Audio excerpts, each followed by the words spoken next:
Welcome to the Executive Coaching Podcast, where Executive Coach Alicia Cowan will discuss leadership topics and coaching solutions to tackle the most difficult problems that keep you from leading your team to success.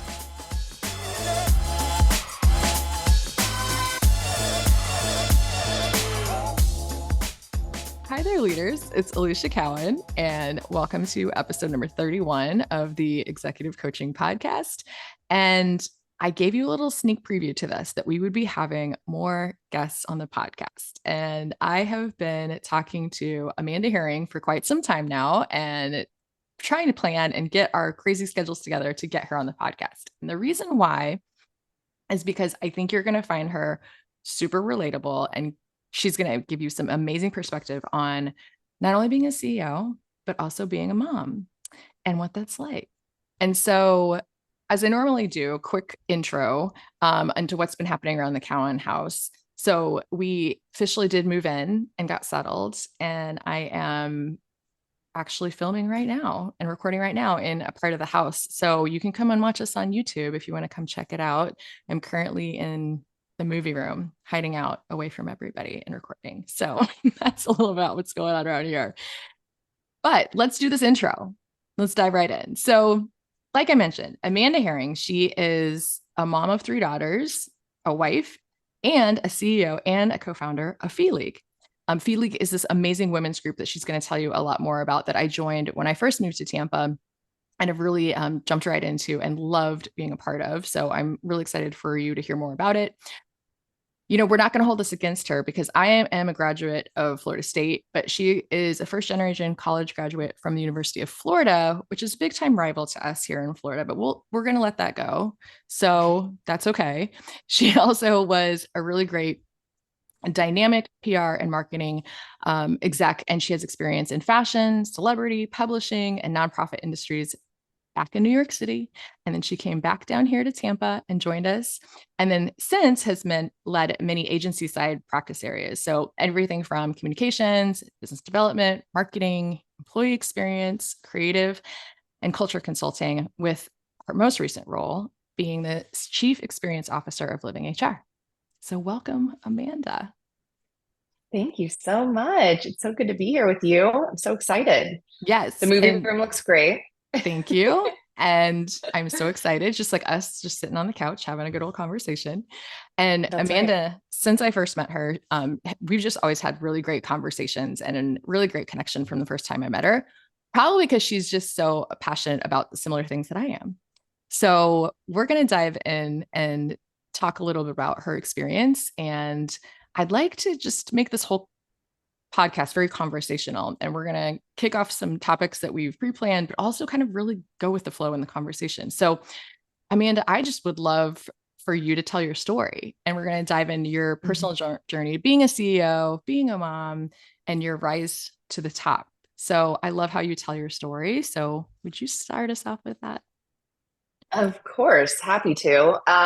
And it's funny, a lot of the time when I think about my story, I've had to make sense of it as I've gone. So I feel like I've been very aware of the storytelling that needed to go with my journey, because I made a lot of pivots in my career, and I had to make sense of those at every kind of inflection point and change that I made. So, but if you look at it on paper and without a narrative, it looks really interesting and doesn't make a ton of sense unless I'm there to talk you through it. So, but my story started in Tampa, Florida, which is where I live now too. I am a boomerang kid, came back here, but started in Tampa, Florida.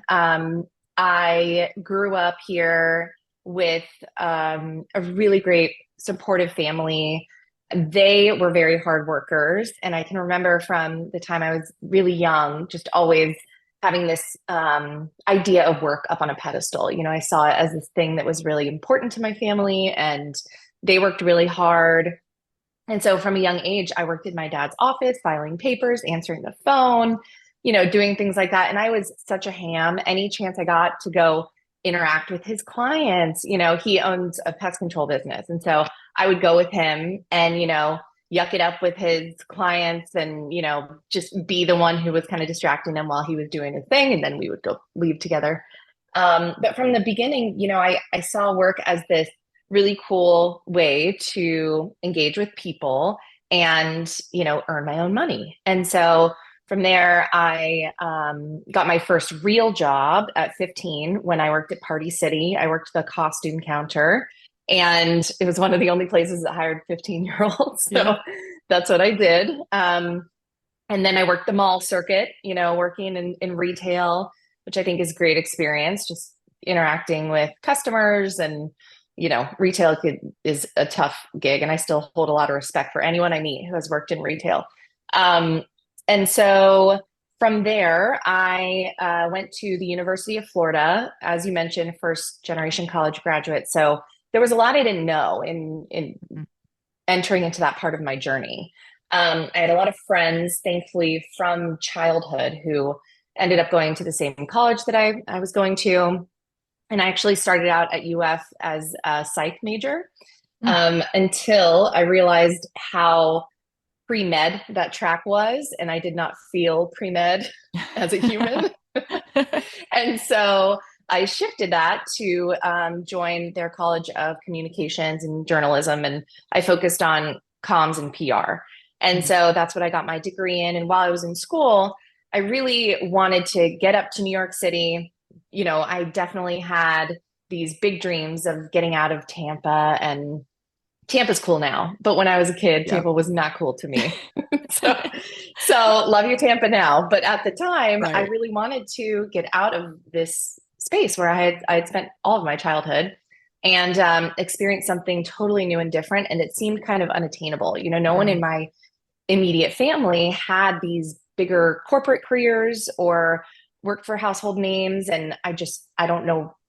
Now I know why I felt like I needed to do that. But at the time, I really felt like I needed to get up and out and experience something new. And so I started working unpaid internships over the summers and just getting myself up to New York and gathering those experiences, starting to meet people up there. And my last semester at UF, I got myself up to New York, finished my last few credits online, and leveraged that unpaid internship into a somewhat paid job. It was very low paying. And I remember so distinctly that my rent was a paycheck and a half at the time. Yep. Yeah. So we were living that life. And I really started my career up there in fashion PR in particular. And so I went from being this Tampa kid who did not know what she was doing to living in New York City full time. And, I was bringing red carpet dresses to celebrities' penthouses in Tribeca and, schlepping thousands of dollars of gowns on subways. And it was so much fun. It was a blast. And working my first full-time job in celebrity PR, it was a very rude awakening for how fun these careers can be, but how just, the grind. I was the one with the 2 cell phones working all hours of the day and night, and that's just how it was. And so I put a lot of time in there. But at the time, I kept wondering why this super fun job and super fun career just didn't feel like it was connecting with me in the way that it should if I'm putting in so much time and effort. And so I started to think about that more and more. I remember my bosses going on trips to London, but they would literally go to be in London for like 6 hours and then they would fly back. Yep. And so I just saw them so exhausted all the time. And some of the other perks like proximity to fancy people and places, that just really lost its luster for me quickly. And so I feel like I learned so much in that experience about what I thought I wanted and didn't actually want. And so as a young person moving through that in your career, that can be a really disorienting experience to go through, to realize everything you thought you were working toward might not be that thing. Yeah. And so I felt like I needed a hug, which was when I joined a nonprofit organization up in New York and worked in PR and fundraising, and really worked with a smaller team that was much more supportive and nurturing. Mm-hmm. And so I really needed that in order to rebuild my confidence. And I worked with them for a couple of years, and then worked in publishing at InStyle for my my last position up in New York. And so once we did all those different experiences, my now husband at the time was also living in New York and finishing up his graduate degree.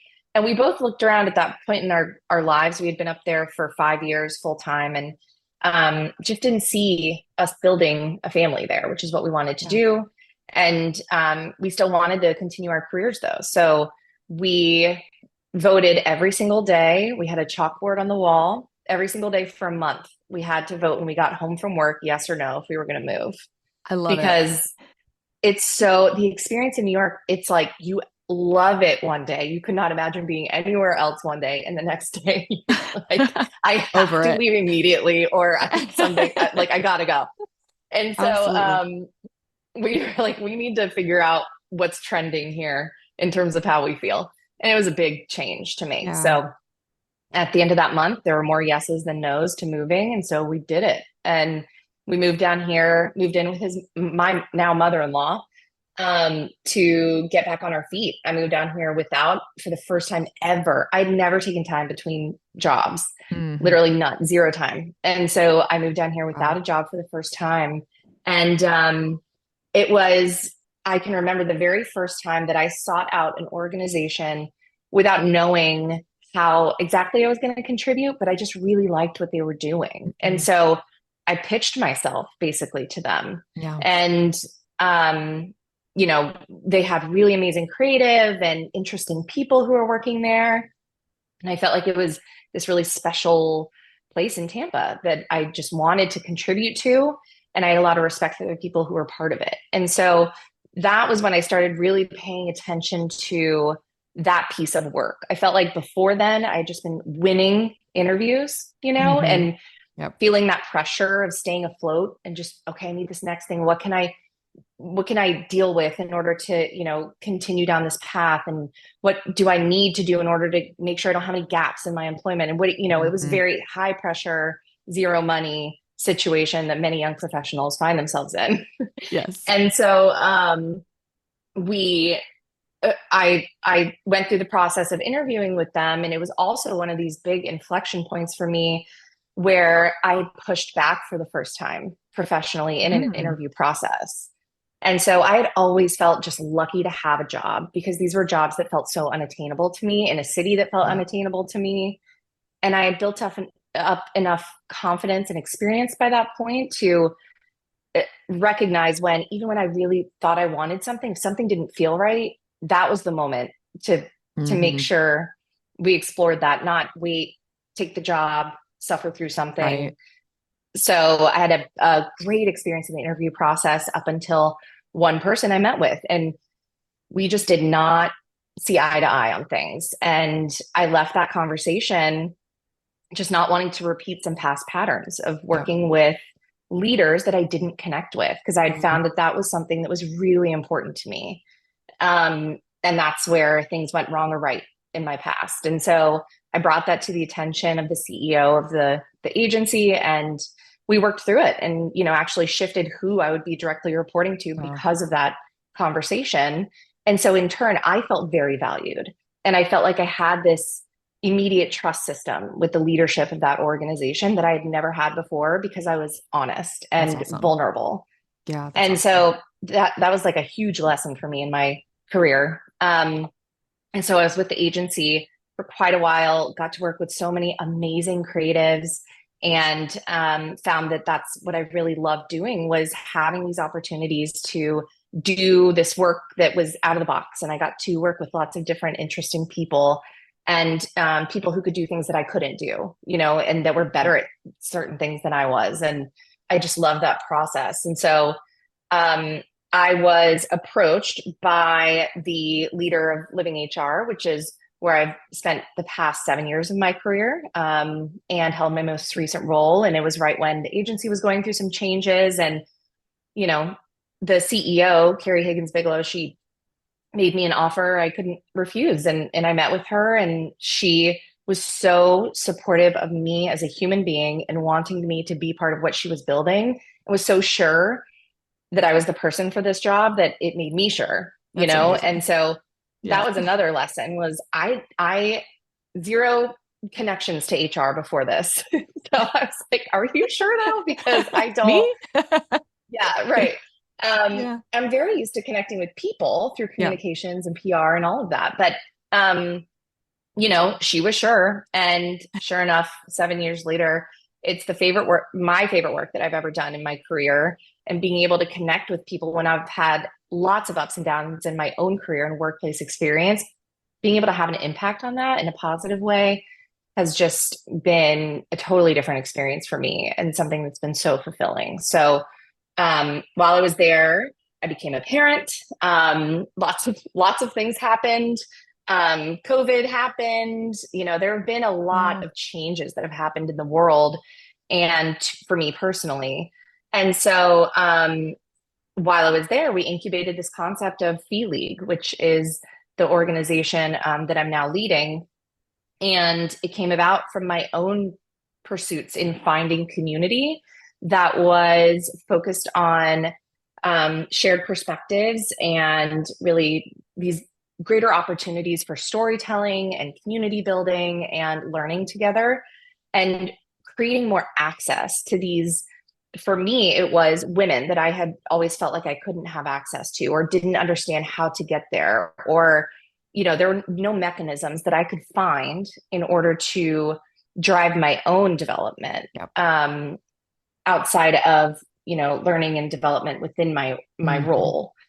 And I'm sure in being in leadership coaching that it's unless you are provided that opportunity by your organization, you have to go find it yourself. Absolutely. And so I was trying to find community. I was a professional coming back to this area, having moved here from New York.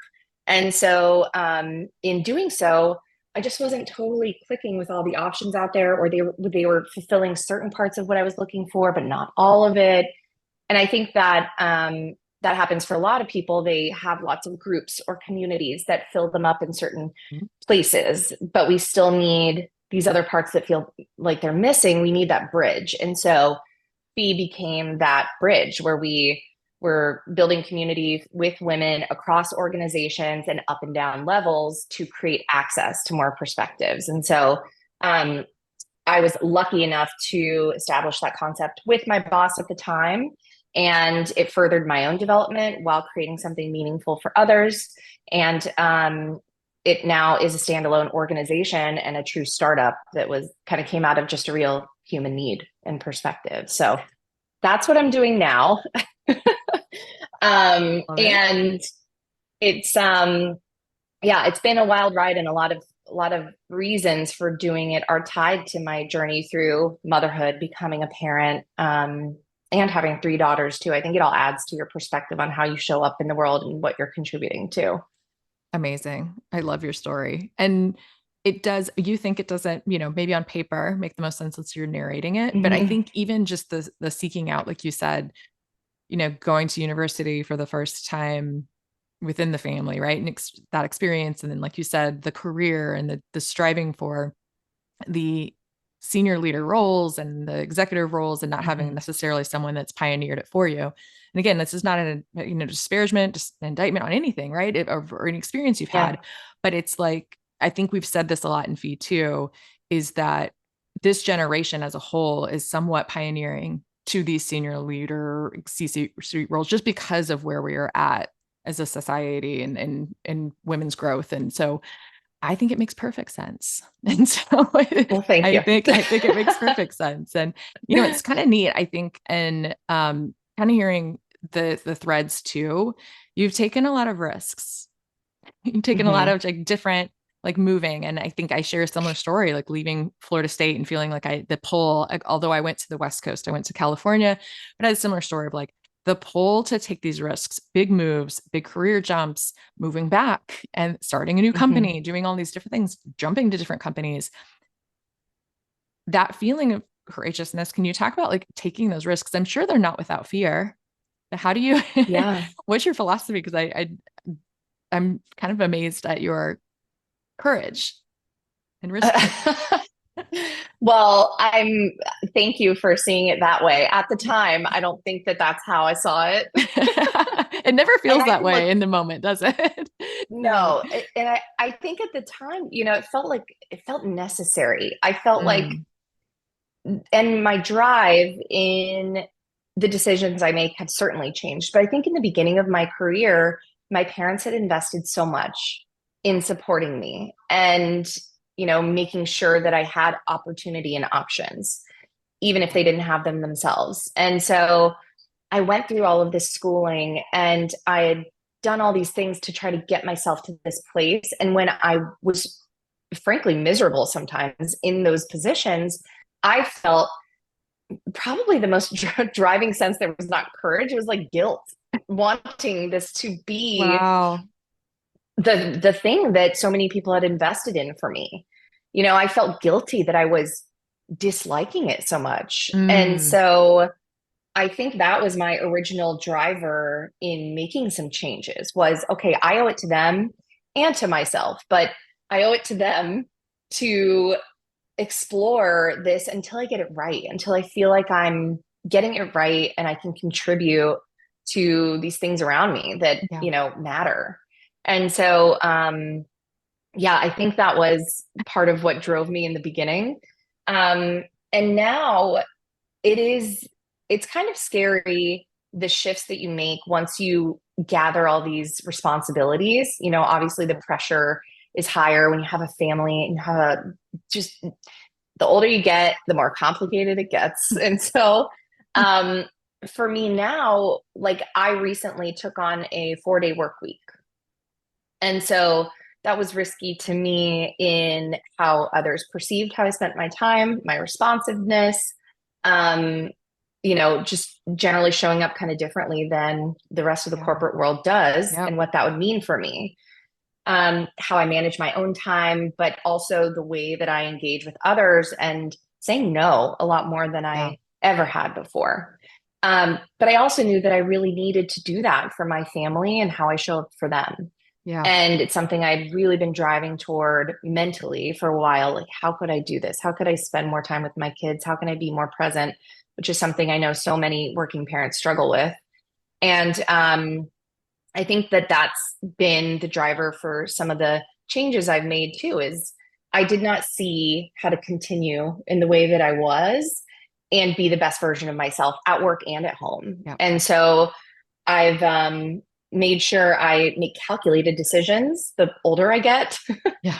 um, Even if they are bigger and riskier changes that I'm making, they're well considered. I now have, thankfully, community and a lot of Mm, women that I turn to for advice and support and feedback. And so that's been critical too, is having those people who have more experiences than I do, lived experiences, work experiences, different perspectives that I can just talk to about what I'm thinking, the things I'm considering, and then, get their feedback into what I do next. And so yeah. that's been huge Yep. because before I just knew I was unhappy and I had to make a change. And now it's not that I'm unhappy. It's that I think there are different ways I should be spending my time and making my impact. And Yeah. so that, I think that's a natural progression too, of just maturing in your career and how you Yeah. contribute. And um, something that Carrie, the leader of Living HR, and I say often is examine your highest and best use. Like, how are you spending your time? And does that make sense? Yep. And so that's sort of what factors in. I think about that phrase all the time when I think about making change or taking risks. Like, is this your highest and best use? And if not, you know, think about that. Yep. And why do you do it? Well, I love that story. Right. I love that. And it sounds like guilt, I guess, can be a driving emotion for sure. But I think it sounds like Sure. it morphed and it sounds like it morphed more into like intentionality and a feeling of like responsibility. Like you have Yeah. desires and wants, of course, personally, but also a sense of responsibility that you'd like to uphold because family seems to be a big value, as well as, and I know you, and I know you're very career driven and very, um, very much oriented in giving back and very much, Mhm. paying it forward, and that sense of responsibility. They don't have to be at odds with each other is what I'm hearing too. So Right. how do you do both? I'd love to hear just even Yeah. some like, because people are dying for the 4 day work week. And it sounds like you are figuring Mhm. out. I know I've talked to you along this journey, so I know it hasn't just been like, oh, I did it and it's easy and no problem. But I'd love to hear two things you hit on. And I'd love to hear just how do you navigate the responsibilities of both work and family and keeping both at a high level. And you also Mhm. mentioned your support system. So if you were going to tell people how to go about finding a really great support system, what Mm. kind of advice would you have? These are big ones. So, Light topics. yeah. So the 4-day work week. At first, I really struggled to make sense of it. I knew what I wanted to do. I was blocking my time. I'd read a million articles. I feel like I'd done my homework in figuring out how to set myself up for success. In launching into it, though, as a recovering people pleaser, outworker, I was historically, that was how I added value, was Mm, being the one who was the most available, the most responsive, always on, um, and always, said yes. And so creating boundaries has been a whole journey for me, yeah. um, in taking on these new leadership roles and shifting to this new schedule. But it took a lot of trial and error in figuring out how I ruthlessly prioritize my time. Mm, And that's what drives me now is how do I focus on my highest and best use? How do I keep in mind what this organization needs from me, which is helpful. It feels like yeah. very purpose driven work every day. And so I'm always questioning myself and how I spend my time and how I best support the mission of the organization and everyone who's part of it. Um, and so with the 4-day work week thing, blocking my time is huge. You can't see them now. I have a million sticky notes on my desk that say a lot of different things that remind me of how to orient myself to my time in the day. Um, and so one of my sticky Mm. notes I'm looking at, it reminds me of on Monday, this is what we're about. On Tuesday, this is what we're about. Oh, And, it's good. through Thursday. And I have had to get really comfortable with saying no Yeah. on Fridays when people schedule meetings. Yeah. And so that has been uncomfortable for me, maybe more than it should be. And so that was kind of an awakening for me, was figuring out that I definitely over yes, Mm, because of how hard it was for me to start saying no, even to things that I know I wanted to do, I know that are important to me. And so that was big. And having that clear communication with the team that I work with, on this is our schedule, making sure that other people have the opportunities for flexibility so that we keep an equitable experience within the culture. And then just making sure when things aren't working quite right or we're feeling like ships in the night and we're not connecting enough, yep. that we right set that before anything gets weird, And Yeah. so I just call that out if we feel like we're not connecting enough or our calendars aren't syncing up enough. Um, and so I call it out early if something doesn't seem like it's working. And then one of the tools that I use that's been really helpful to prioritize my time, it's this this is not a paid endorsement, but it's just really easy. It's called AnyDo, and it's Okay. this app and a website. And for me, part of being a working parent, you hear about mental load all the time. I Hmm. am like, my brain at any given point in time is somewhere between pirate dress up day that's happening this Friday to we have this big pitch to, a new organization of Yes. 40,000 people and what are the numbers on that? And, so very different parts of my brain are firing all the time. And this app has allowed me to just have one place where I just write it all down. And then I can go back and put it on my priority list for the day. And you just like move it over. So it keeps this Oh, long list nice. for you. Okay. So you get it out of your brain. and it stops distracting you, but then it's always there. You can come back to it and just put it on your list for that day. And if you didn't get to it, you can kick to the next day or whatever, but don't lose it. Yeah. Love it.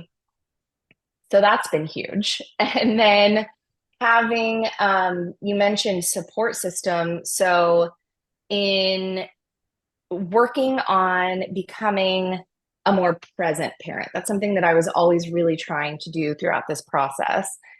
I had to find a lot of clarity in what that meant for me, how I shifted some of my value systems. Like you mentioned, work was huge in my value system. It was like my main kind of pillar, and so when I was taking on parenthood, I had to do a lot more self-work than I was expecting. I don't know why I felt this way. I just felt like people were going to figure it out for me for some reason, or it was just going to like magically, yes, right. You feel like the maternal instincts. Yes. And they would just kick. Yes. And it just happens. Or everybody else has this figured out and there's something I'm missing. So there was a lot more self-work than I was expecting to have to do, which is so obvious to me now that you have to do that. But I just thought it would magically happen. And so that didn't happen. And we had to spend a lot of time figuring out how to reorient these big pillars in my life. Like work is still a big pillar, contributing is still a big pillar, but family is such a big pillar too. And so I had to do a lot of work figuring out how to be okay with that and kind of shifting how I show up, from being that over yeser, over worker. I won't project. My brain doesn't work anymore after 8:30 p.m. So I used to spend that time catching up on, being that person who's super responsive, and having my kids are 4, 4, and 2. And by the time they get to bed, I don't have it left. So So just that ruthless prioritization is so important to me during the day.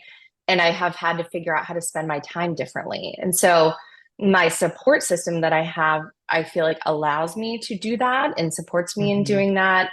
And so I have a really supportive partner who also works full-time and travels a lot. So, we've had to work through how we make sense of just default parenting, and I have a lot more flexibility, but we both have high pressure.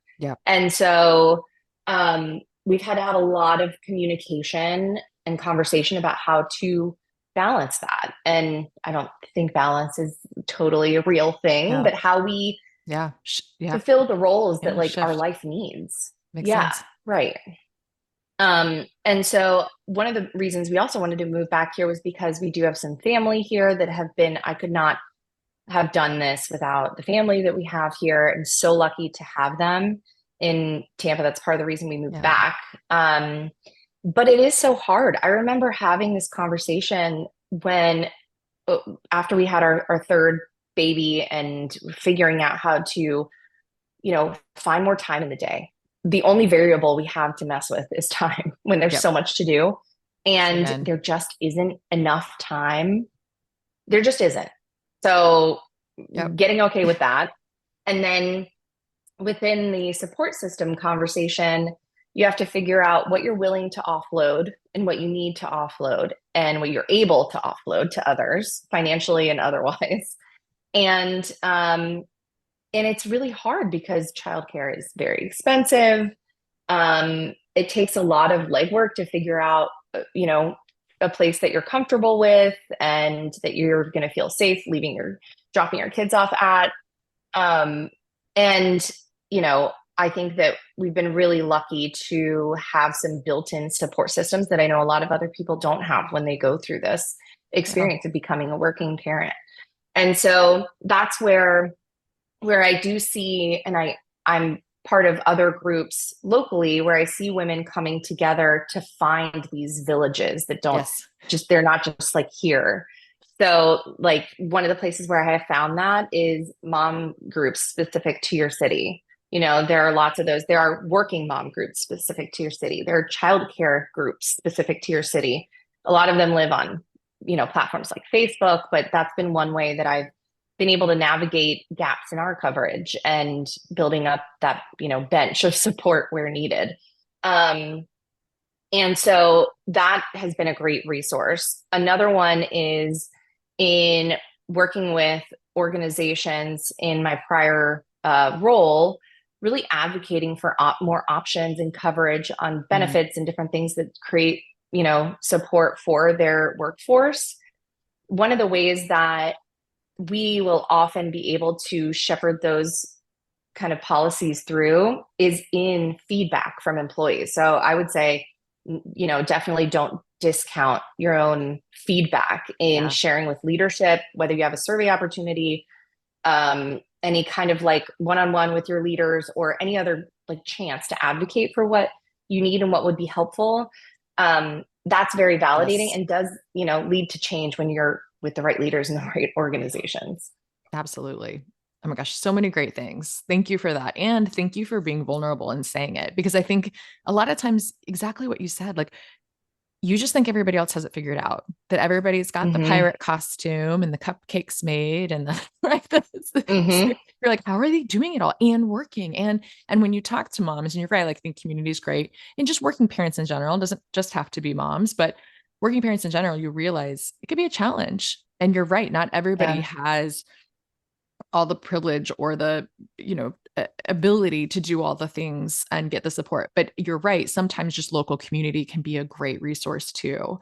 And so thank you for being vulnerable and for just giving a bunch of really great tactical options, as I knew you would, I knew you would. I knew you would. I know that pirate costume is going to be there on time. It's gonna... on Amazon and a prayer, it'll be here on time. That's right.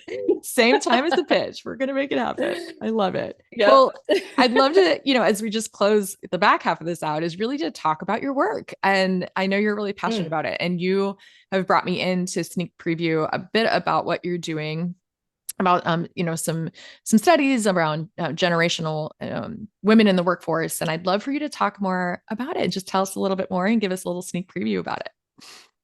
Yeah, absolutely. So one of the things that we've been looking at is how, and I find this fascinating because I've been fortunate to work with lots of generations of women at work, generations of humans at work, and have made really strong connections across the board. And so I have always had this gut feeling that even though there's a popular narrative that likes to kind of pit us against each other or point out our differences, that there is a lot more that we share.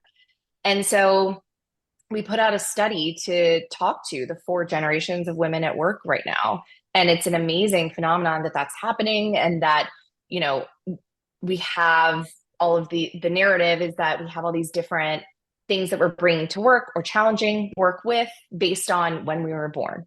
And so we wanted to ask a lot of questions of women who are at work right now in understanding what drove them in the beginning of their career, what drives them now, how they define success, how they relate to popular, feminized terms like girl boss, and is that helping anyone? And so we asked a lot of different questions that just really dug into how they are experiencing work and what they want out of it. And so what was interesting in doing this study, we had a couple thoughts in mind for what we might hear, but kept an open mind and just let the data tell us. And we had respondents from every generation. And so we found that there is a lot more that we share within the workforce across generations. For every single one, when we start out in our career, the driving force is income, and then rising to certain levels, within title or pay. And then as we experience more of our career, income stays because we've had a $2 increase in, pay parity in the past 2 decades. So we still need to be paid more. But work-life balance, or however you define that, is the driving factor, once you kind of get a little bit further along in your career. And so further along is different for those who have been in the workforce for a couple of years versus a couple of decades, but still that was consistent in how they started to experience work and then experience it as they go. And then the other things that were really interesting about the study were that we got survey respondents from every different industry, and they really, what we saw was that there's kind of this sandwich that's happening in what the generations share. And so those who are at the, in the boomer category, I even hate using the names. I wish that we could say different terms. But the two that are on the very ends of our sandwich, they shared the most data points actually, and Wow. how they experience work and what they want out of work. And then the two in the middle shared more. And so I don't know if that says something about the way that we experience, you know, coming into work and having these different perspectives for rising in the ranks, and then getting to the point where, that's kind of like where that generation is at, boomers plus those who are just entering the workforce, that they share a lot there. And then I think too, in the middle, there's a lot going on with those generations in terms of caregiving. A lot of them in there are caring for kids and caring for parents, and that just changes what you need, on a day-to-day basis. And there was just a lot of interesting feedback. One of the other overwhelming responses was that we don't need the feminized terms for leadership. We're okay with CEO. We're okay with leader. That's we're right. okay with, we're just that. And so I think we can close the book on those. I do think they had they served their purpose. They had a moment and lifted women up, and they found their community there and felt validated. And then, we kind of just wanted that, that equality that we're driving toward every day anyway. So we don't need the qualifiers. We're good without them. Yeah. But yeah, the survey data will be coming out soon with some resources. And what we hope is that it validates some of what I think we all hope exists out there, is that there's a lot more that connects us and that's similar between us than what divides us, and build on that. We all need options at work, especially with 4 generations at work, to make sense of, maintaining our position in the workforce. But there's just so much more that we share and that we can build on from that place of strength. So I'm excited for it to get out there and continue to support what we see at work, which is hopefully more change and opportunity and access. I love it. And women supporting women. And I love that that's the findings. And I think that because so often you hear this narrative of like every generation is telling the generations following that they're doing it wrong somehow. Yes. Everyone's worked harder than the next. And it's so interesting to find that when you actually just pull it apart and ask them, that they actually have a lot of similarities, and allows for the support to happen, right? Because I think we can all, there's more than enough space. There's more than enough. Like, we don't need to be warring and competing. We can bring and pave the way for the next generation and help them as they come along, because we're experiencing similar things. And it makes sense, even telling your story and I'm feeling the same way. It's, you can give me more money, but there comes a point where that's not just it. I need to have the time. So I'm not going to be able to buy the time back if that's the case. And I'm caretaking, and I've got, family responsibilities or friend responsibility, whatever caregiving you may have, right? It's all of that that starts to become equally, and if not more important. So that's right. That's awesome. That's so interesting. Yeah. Thanks for sharing that. I can't wait. Do you see that in your work? Absolutely. A lot in your coaching work? I would imagine that you do. Absolutely. And I think, even the way that you talked about time and prioritization, I think that is an absolute theme throughout, of trying to figure it out in this now world where we figured out the way to do things virtually as well, so that it actually then took the calendar into a way where you maybe had natural breaks of moving to conference room, to meeting room, or office, to different spaces, to just going from back-to-back meetings, and people feeling like they need a breather somewhere and they need a break, and trying to figure out how to prioritize and still do the things. Cause now sometimes there's added flexibility with hybrid and virtual, but you are still caregiving and caretaking, and it's hard to do that and do both. And so, yes, it's absolutely a theme that runs throughout of trying to figure out how to balance the two and still keep your drive and keep your career aspirations, but figure out how to do it, and feeling like I can't keep at the pace that I'm at because I'm going to head towards burnout for sure. Right. Yeah, exactly. One of the stickies that I keep on my desk, it just says, if I say yes, what am I saying no to? And so I always, when I'm doing that prioritization exercise, I revisit that and say, okay, if I say yes to this, I'm saying no to something because I only have so much time. So is that the right choice? Is that creating the right impact? And then one of the other tools is the concept of glass balls versus plastic balls. And certain balls up in the air that are glass, those are the ones you need to pay the most attention to. Those are the ones that if you drop them, it is not good. Picking your kids up from school, missing the pitch. There are those glass balls that you need to pay attention to, but there are also plastic balls in the mix all the time. And so those are the ones that you need to think about bouncing and, that are not as important, and understand what those are for you, because they're different for everybody. What a great visual analogy. I love it. I keep it up here. Good one and a good sticky. I love it. Yep. I love it. Well, man, this has been so great. And I hope everybody enjoyed this conversation as much as I did. I took a lot away from it. So selfishly, I am excited we had this conversation too. But if somebody wants to know more, if they want to know more about Fee League and the work you do and kind of getting more, where would you send them to? Yeah, so they can go to feeleague.com. And from there, you can find all the information about Fee, community.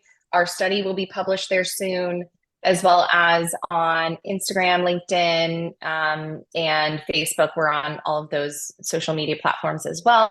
It's an easy way to keep up with us too. And thank you so much for having me, Alicia. It was such a great way to virtually sit on your couch and catch up. And I appreciate you having me on so much. Always. I love chatting with you. Yes. Thanks, everybody. And I'll put everything into show notes just to make it super easy so you can read more about Amanda and have her bio, and also a link to Fee League. Awesome. Thank you so much. Bye, everybody. Thanks for listening.